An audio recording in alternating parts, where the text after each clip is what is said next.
Hi guys எல்லாருக்கும் வணக்கம். நான் உங்க சதீஷ். நீங்க பார்த்துட்டு இருக்கிறது ஃபிட் வித் தமிழன் சேனல். இன்னைக்கு நம்மளோட ஃபேட் லாஸ் சேலஞ்சில் 72வது நாள். நேற்று நைட்டு 12 மணி போல் என்ன ஒரு பூரான் கடிச்சிருச்சு. ஸோ 12 மணிக்கு எழுந்து கடித்த இடத்த சோப் போட்டு வாஷ் பண்ணிவிட்டு கவர்மெண்ட் ஹாஸ்பிட்டல் போயிட்டேன். அங்கே போனால் 2 ஊசி போட்டு விட்டாங்க. 2 வேளைக்கு மாத்திரை கொடுத்தாங்க. வந்த உடனேயே அந்த மாத்திரையை போட்டுட்டு திரும்ப படுத்துட்டேன்.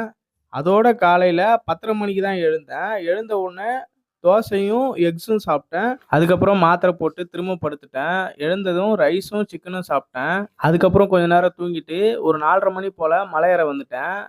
நம்ம ஜென்ரேஷனில் நிறைய பேர் போதைக்கு அடிக்ட் ஆகிருக்கும். லிக்கராக இருந்தாலும் சரி, கஞ்சாவாக இருந்தாலும் சரி, குட்கா, பான் மசாலா, பீடி, சிகரெட்டு, சுருட்டு, லோ அண்ட் ரேஞ்சிலேருந்து ஹை அண்ட் ரேஞ்சில் இப்போ பவுட்ரு மேட்ரு வேறு ட்ரெண்ட் ஆகிட்டு இருக்கு.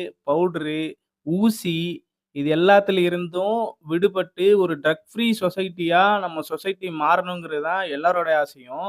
ஃபிட்னஸ் மேலே அக்கறை இருக்க யாருமே இந்த விஷயத்த நீங்கள் பண்ணாதீங்க. நிறைய பேர் ஜிம்முக்கு வரும்போதும் ஜிம்மு விட்டு போகும்போதும் சிகரெட் அடிக்கிறத நான் பார்த்துருக்கேன். அதெல்லாம் ரொம்ப ரொம்ப தப்பு. சிகரெட் அடிச்சுட்டு நீங்கள் ஜிம் பண்ணுறீங்கன்னா உங்களுடைய ஹார்ட் லெவல் அதிகமாக இருக்கும்போது திடீர்னு ஹார்ட் அட்டாக் வர்றதுக்கு வாய்ப்பு இருக்குது. அதே மாதிரி ஜிம்மு முடிச்சுட்டு டயர்டாக இருக்குன்னு சொல்லிட்டு போயிட்டு லிக்கர் சாப்பிட்றீங்க, அதுவுமே தப்பு தான். ஸோ அந்த விஷயத்தெல்லாம் பண்ணாமல் ஒழுக்கத்தோடையும் கண்ணியத்தோடையும் கட்டுப்பாடோடையும் உங்கள் உடம்பை ஃபிட் பண்ணுங்கள். உலகத்தை வின் பண்ணுங்கள்.